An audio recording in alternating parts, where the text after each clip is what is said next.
I'm not really sure where this one's going to go, to be perfectly honest. It's kind of just a market discussion and sort of some factors that contribute to the prices that we're seeing, the demand that we're seeing. I don't necessarily have a dialed in overarching topic, so to speak, but I'm just kind of kicking around a lot of things that I'm thinking about, and I just wanted to sort of get it into a video just to kind of, I don't know, get my thoughts out there. But anyway, welcome back. Appreciate y'all for tapping in. My name's Brad, back in the booth, aka my car. So yeah, I don't really know where this is going to take me, where this particular one's going to go. I thought about, kind of touching on or sort of talking about restraint when it comes to certain aspects, especially when it comes to opening packs. I wanted to talk about the gambling aspect, or air quotes gambling, with like the digital rips, the digital slab packs, the rip and ships. But I mean, at the end of the day, opening any product in any form is a gamble in essence. And I mean, just to kind of wanted to lay out just sort of like the amount of it that's actually going on, just to kind of give some perspective as to how much of this stuff is out there. And that's not to justify the price that things are going for or the availability. It's more just to kind of paint the picture as to when you buy something, what's your intention for buying it at the price you're buying it. Or if you're opening up, if you're doing rip and ships, if you're opening digital slab packs, are you really, is that a positive EV thing to do? And I mean, the short answer is no, it's not. But there's obviously entertainment aspects and an enjoyability aspect to opening packs, to doing the digital slab packs, to doing rip and ships. I mean, it is fun, but you gotta, when you wade into those waters, you need to be really careful, because I mean, that teeters on the edge of becoming a gambling aspect. And I mean, it's not a secret that the gambling epidemic is kind of taken over the space. I mean, and it's everywhere in our society. I mean, just look around.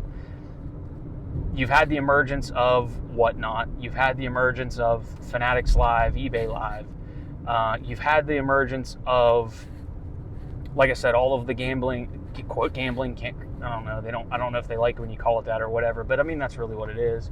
They post the odds and they post the chases, so you know what's in it. But I mean, the odds of hitting the Grail cards is like 0.02%.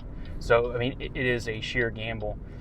But just look around and see just sort of how gambling has kind of taken grip over our society. I mean, sports betting, the casino games, it's everywhere. It's so accessible and it's everywhere. And it's, like I said, really encroached on the Pokemon hobby more recently.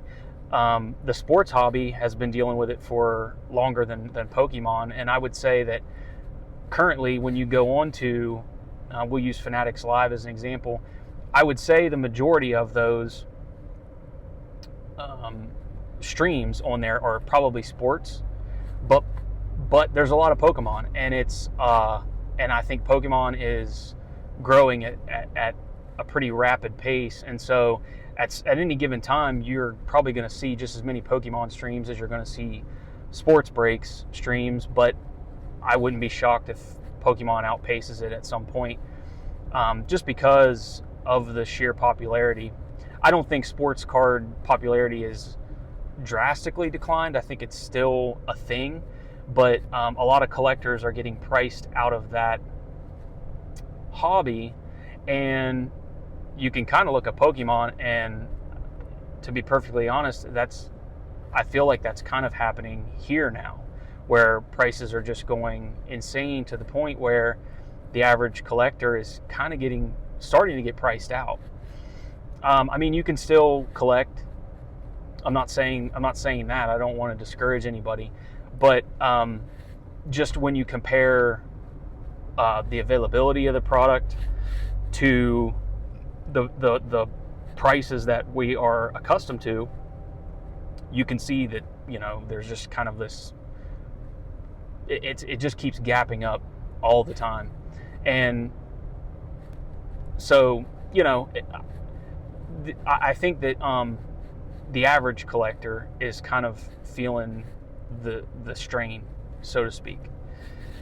But just to kind of give you an idea of, like I said, just the sheer amount of the stuff that gets opened. I looked it up earlier today.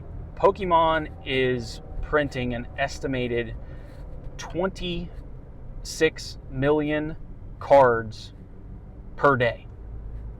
26 million per day. That's cards, just number of cards. So there's 11 cards in a pack. 10, 11, I don't know. 10, 11 in a pack. 26 million cards produced daily. And they still can't keep up with the demand. So it's something like 9 billion cards a year are produced. I don't know the numbers on how many packs are open per day, but I was watching a stream from Haas Games and Cards. He's a pretty cool YouTuber. He has a website as well, and he does rip and ships, rip till you hits, sells cards at shows and stuff. He's just on YouTube and that on the YouTube space, he's a pretty cool creator as far as I can tell. Seems like a good guy. And he was just dumbing around on a stream one day, and he was like pricing cards for a show or something, and I don't remember what the discussion was about or why he pulled it up, but he pulled up just Ascended Heroes, and somehow some AI search yielded that an estimated 40,000 to 70,000 packs of Ascended Heroes is opened a day, like globally, right? That's just a staggering number. That's just one set. So, I mean, that's not even including what's getting opened from all the other sets. I noticed it on the screen there. Ascended Heroes, 40,000 to 70,000 packs a day. And that's data that was collected or that was derived from TCG Player. So however they determined that. But anyway, so that just kind of gives you an idea of just in terms of pack rips, how many people, or just the volume of consumers that are like chasing just one set.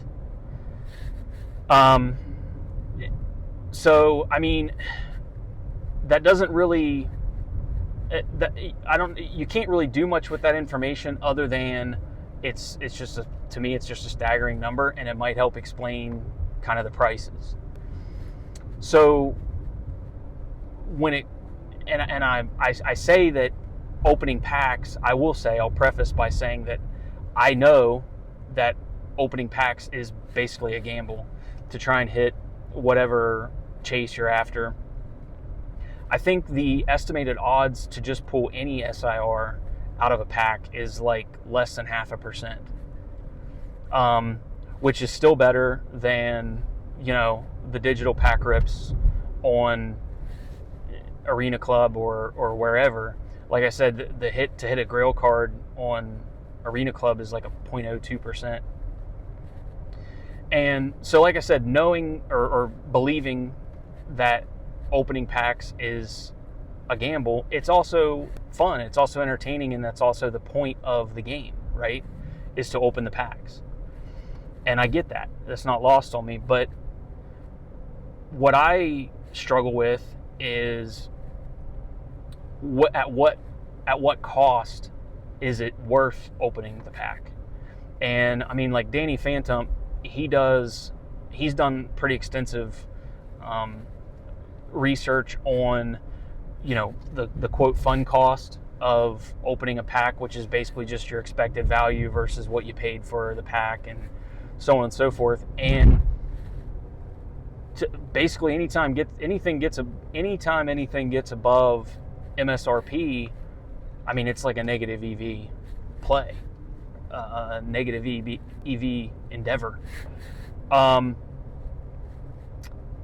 So, like I'll use Ascended Heroes as an example. The pack price right now on the secondary market's like between $10 and $15. At $10, $15, there's no way I'm opening Ascended Heroes. It's just not going to happen.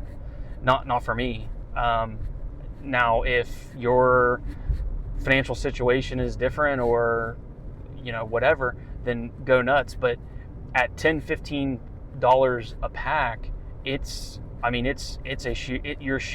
sheer gambling. I guess, like I said, depending on your financial situation, that could be entertaining as well, absolutely. But that's not something I'm going to do, and I don't know that average collectors are going to do that either. And so MSRP is really the point at which I'm looking to open packs. Even a few dollars above MSRP is still not ideal, obviously. But so with Ascended Heroes, just for an example, I acquired 9 packs the other day at retail. I got 3 tins from Pokemon Center, and I had a tech sticker collection laying around. We opened all of them because that was what I had intended to do. That was, every once in a while you get the itch, but I like to think I'm pretty disciplined when it comes to making the decision between opening or keeping it sealed. But I specifically bought that product with the intention of opening it. And the price of the singles right now is such that if you do get it at retail price, like I said, I acknowledge it's a gamble, but the odds are more in your favor when the hits are so expensive. And so we opened them all up, and we got a couple cool IRs, and we got the Erica's Tangela as well IR, which that's one that we wanted anyway. And so, we're going to stick that in the collection, and we're pretty happy about that. But overall, it was basically a break even. It was basically a break even in terms of pack cost versus card, the value we pulled. But that's also because Ascended Heroes is in such demand. If the demand was similar to, like 2019, 2020 levels, I don't know that we would have broke even because the singles probably wouldn't fetch as much. So, like I said, I acknowledge that it's a gamble, but where I'm going to make my decision is based off of, can I get it at retail? If I'm paying above that, then I'm going to have some restraint and likely not open that. But also too, I'm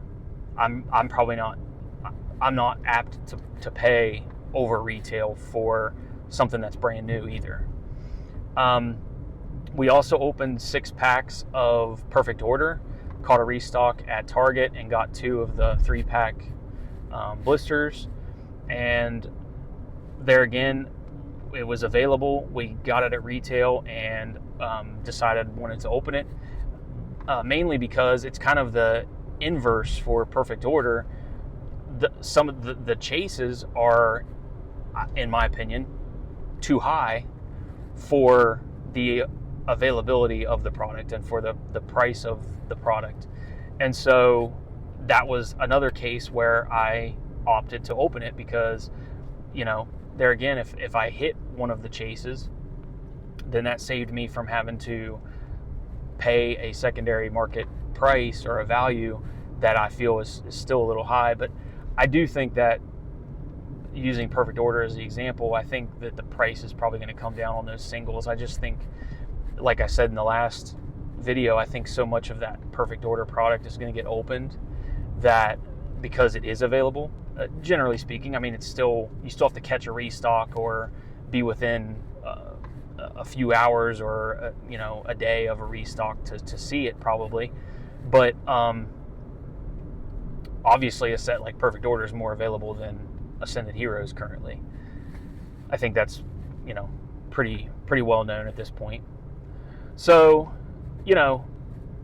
basically along sort of to the idea of showing restraint, I went to Walmart again yesterday, and there again they had product in stock. They must have restocked. That particular Walmart stocks kind of late in the afternoon, and so I stopped in about 5:30 or so, and they had Perfect Order again in stock, but I chose not to buy any, and mainly because the day before we had opened like 15 packs, and so I figured I'll keep that money and maybe put it towards something else or whatever. But I think that just in the back of my mind, I was like, there's still singles that I'm chasing from this set, but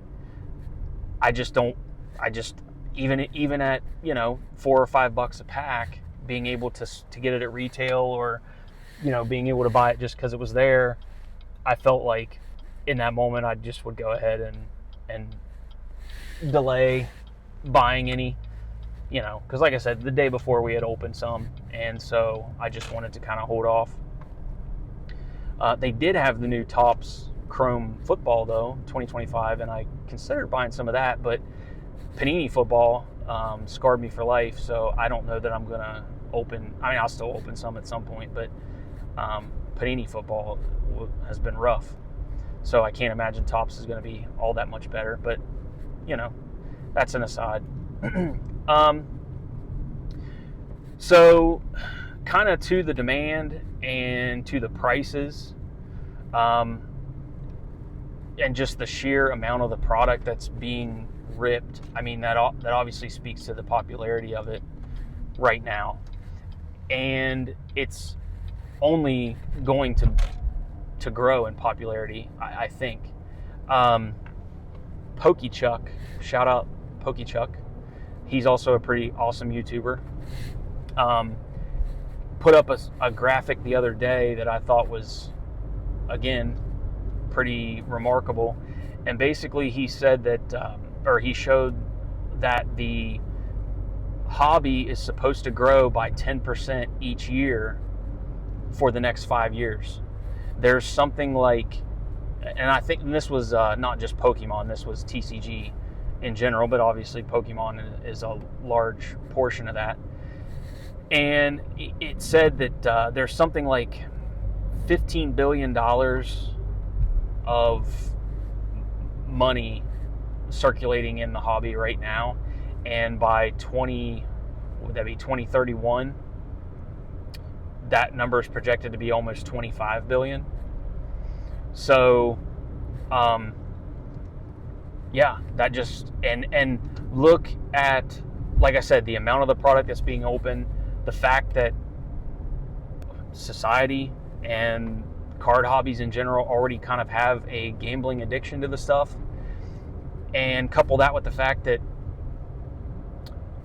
there's just been all this money that has been created within the last 5 years, since COVID, and it's not that I should note that households are not making more money. There's just more money in circulation, so that's debt.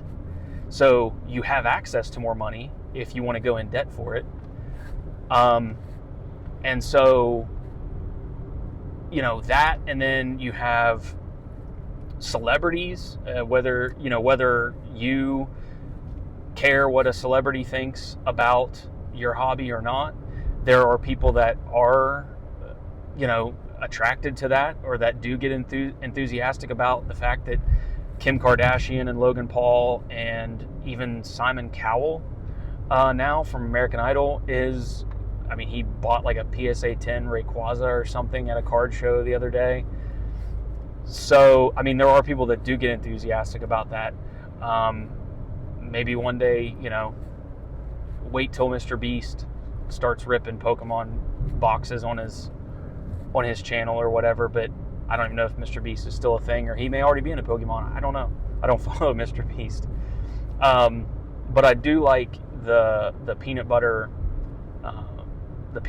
chocolate bar that he has, the Feastable or whatever. That thing's good. So growth. We're seeing it now, and I think we're going to continue to see it. Demand's going to be there, which is crazy because you have other markets, like that ARC that did kind of take a downturn, but the TCG market just keeps climbing, right? Bitcoin went down, the Dow went down, it's on its way back up. S&P went down, it's on its way back up, and it's just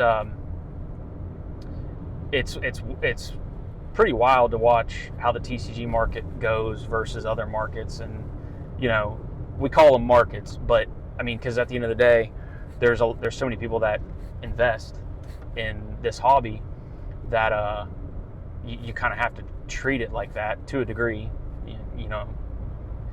but just it's pretty wild times. And I guess all of that is kind of to say that when it comes to the price of things, I have to really examine, and it kind of confuses me at times too, and I'm not really sure which direction to go. I'm more of a I like buying at retail. I think everybody likes buying at retail, but when you can't buy at retail, what do you do then? And that obviously is dependent on your financial situation. And obviously we're all here because we believe in the product. So if you believe in the product and you have the capital to chase some of these prices, it's anybody's guess if it's a good decision or not. But I think what it really boils down to is taking the gambling out of it and taking the chance of opening a pack and not getting anything. So, if like the Ascended Heroes ETB right now, sitting at, I keep using that as an example because it's like the easiest example to use. But it's sitting at 140, 150 right now on TCG Player. For a set that just came out a few years ago, we would say, that's insane. There's no way I'm touching that. But it really depends what you're doing with it. If you buy it at 140, I'll put it this way. If I bought it at 140, it would definitely not be to open it. That would be something that I'm holding on to. But I don't know if everybody's doing that. I would venture to guess there's a lot of people that are opening it in the 140s, and that's just not a real positive EV decision a lot of times. And so, I think really the overall point I'm trying to make is is when it comes to spending your collection dollars, when it comes to me making the decision to spend my collection dollars, I'm looking to obviously buy at the lowest point possible, but you can't really predict when that's going to be. And then it's what you do with it after you do buy it. If you're somebody who, you know, loves to rip packs and that's all you do, and you're not a sealed collector, that's you know, it's tough to justify opening something that you buy at double or 2.5 times MSRP, because the EV is just not going to be there. And I feel like if you want to continue to enjoy the hobby, you have to be able to make the distinction between, is this worth keeping sealed, or is this worth opening? And if you're not a sealed collector, then, you know, like I said, buying over MSRP to open, or buying it especially at double, 2.5, triple MSRP to open, that's I feel like that could end really poorly. So, you know, I was watching a Rudy video as well today, and you know, say what you want about him, but he's been around, and every once in a while he will say something that kind of resonates. And, you know, he's like 60% rage bait and like 40% you know, legitimate knowledge, you know, if you make it past the rage bait part.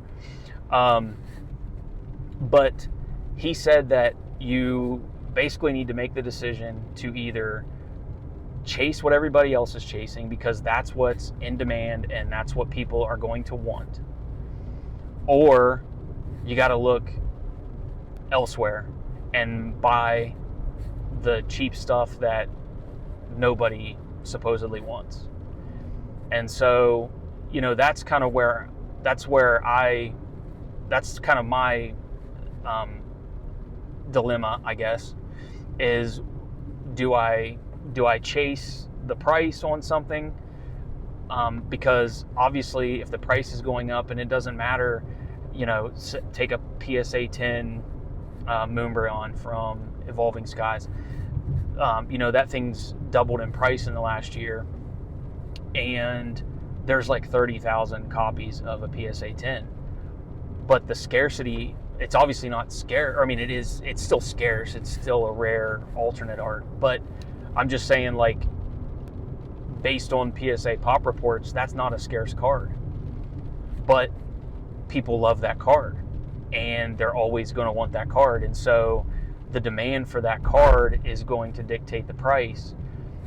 So that's where those are the waters you got to play in if you want something like that in your collection. Is, you know, are you worried about it coming down? Because there's a distinct possibility that it will at some point, but, you know, over time, it's being able to decide whether you can hang on to it long enough for it to pay off for you if you decide you want to sell down the road or whatever. And so the you know, like I said, it's just, for me, I like to be a little more conservative and kind of take the risk out of it where I can. And the only way to really do that is basically what Rudy said, and that's either buy what everybody likes and just hang on for the ride, or buy the cheap stuff that supposedly nobody likes, and then your cost basis is so low, it doesn't affect you as much, right? So that's the kind of decision you have to make. But, you know, like I said, I hope that most people, or I wish that the people that do, you know, the pack rips and stuff, it's my sincere hope that they're playing in a market and playing with a, you know, an aspect of the hobby that they can actually afford, and they're not leveraged, because, you know, the gambling thing, it is fun, but you could spend a lot of money ripping digital slab packs and never get the grail or the chase, and you could look back and wish that you just went out and spent the money on a card that you truly did desire. So kind of, and one more thing kind of to the digital rips, to the point of the digital rips, that I did want to make sure I highlighted was also PokeChuck, same video, said that he went to Arena, or he didn't name the place. He didn't name the place. I almost said Arena Club. I used Arena Club once upon a time, and it is fun, but you could see where the gambling aspect of it and the selling things back at a loss can really amount to a significant amount of money. And like I said, I'll get to that here in a second. But he went on there and did, opened up packs and got his instant offer for 85% or 90% buyback or whatever, which they all do, and it sounds nice, but you have to reload your wallet to be able to get enough money most times, because if you open a pack that's $75 and then they buy that card back for $40, well, you need to top off and do $35 more to open your next pack. And that's what a lot of people are doing. And basically the proof of that is in, they have a transaction log for all these cards. And he said specifically the card that he got, that he opened, that I think he eventually retrieved, or he may not have even said, but he looked at the transaction log, and that particular card had been bought back by the platform dozens of times just in one day. That's crazy. And so they're making money on every pack they open, buying it back for less than you paid a lot of times, and then their consumers are topping off and opening up another one and then doing the same thing and the same thing and the same thing. And so, like I said, it's a sheer gamble. Even though they have the odds posted and they have all the cards listed and stuff, that's still what it is. And so I tried out Arena Club once just to see what it was like, and I eventually retrieved a first edition Rocket Squirtle PSA 9 and a Obsidian Flames SIR Charizard PSA 9, and I don't think I broke even. Not yet anyway. I'm not selling those cards anytime soon. I'm just going to hang on to them. But I did open, I think, a total of 4 packs to get those 2 cards, and did 2 buybacks before I ended up with those. And yeah, so it adds up quick. And like I said, the demand's not going anywhere. It's going to only get more in demand, and so we have decisions to make, and hopefully when it comes to some of those decisions, we can show some restraint and choose to maybe divert our attention elsewhere, as opposed to just, like I said, chasing, ripping packs and opening up the digital slab packs, because I think that a lot of people, unless they have the income to play there and do those things, I think a lot of people might regret the money they spent. I know I did. I only spent, to get the cards that I got, plus the amount topping off to open the next pack. I spent a couple $100, and like I said, I have 2 cards that I'm happy to have in my collection, but I very well could have just went out and bought something else, but it was more of an experimentation thing than anything, just to kind of see what it was all about. But that's not something I'm looking to get back into. But anyway, like I said, I don't really have a focused, dialed in, overarching, poignant thing to say. I just kind of wanted to just kind of, talk about some of the different aspects and just kind of highlight the demand and maybe like where the hobby's going, and see if that plays into anybody's decision making. I know it weighs on me all the time. I'm all the time,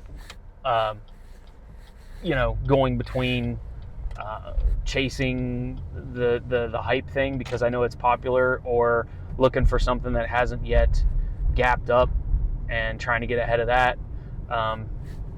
But so anyway, that's basically all I have.